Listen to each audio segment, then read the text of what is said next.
There are a lot of ways that people are funneled into the prison system. I just want to talk about a few here, including how schools contribute to the growing prison populations and why so many people end up back in prison after being released.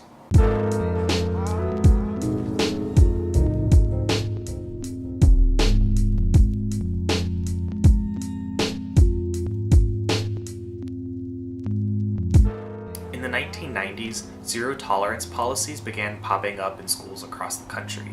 These policies really came into the spotlight after the Columbine school shooting in 1999. Zero-tolerance policies can mandate that a student is expelled or suspended for anything from fighting in school, bringing a weapon to school, or carrying unauthorized medicines, which can include things like Tylenol, Midol, or even cough drops. These policies are disproportionately enforced against students of color.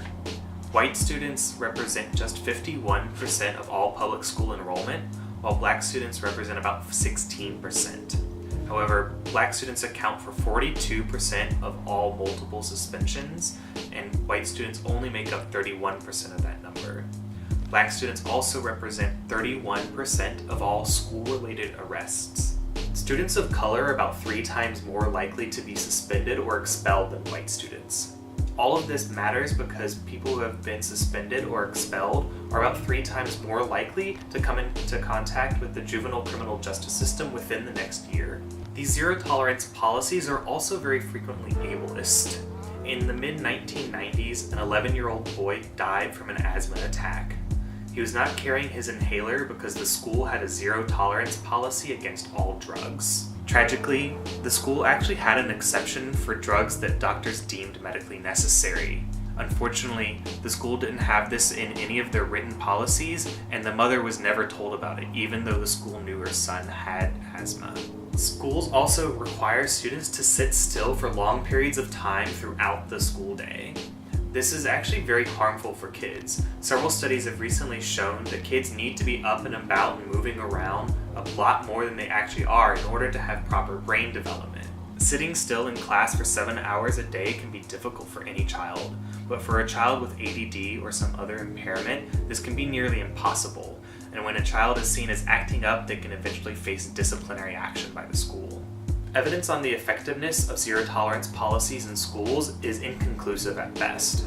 Although some evidence suggests that these policies can work, most evidence seems to say that these policies have no effect on student violence. What is clear, however, is that these policies put students in a very bad place. Troubled students often come from difficult home or family lives, and school is probably the most stable factor in their lives. So expulsion or suspension only puts them back in that troubled setting or puts them out on the streets. It is the school's responsibility to care for and teach their students.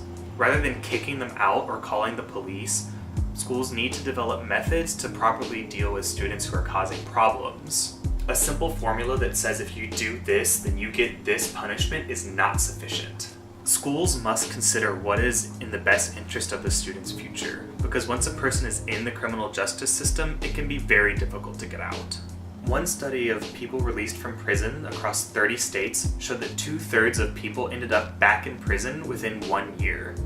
Within 5 years, 77% of people were back in prison.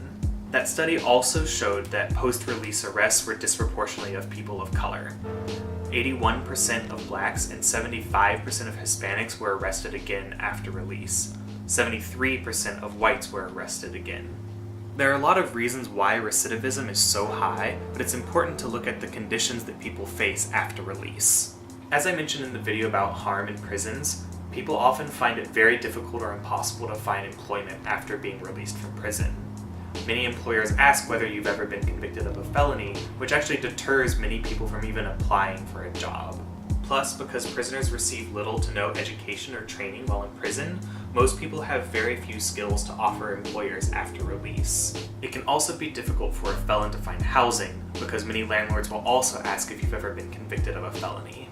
Finding housing can be nearly impossible for people who have been convicted of some kind of sex offense. If you have been convicted of a sex offense, you are forever labeled as a sex offender and have to be registered in the national database. In New York, a 2005 law prohibits sex offenders from living within 1,000 feet of any school. This has made it nearly impossible for any person who has been convicted of a sex offense to find any housing in New York City.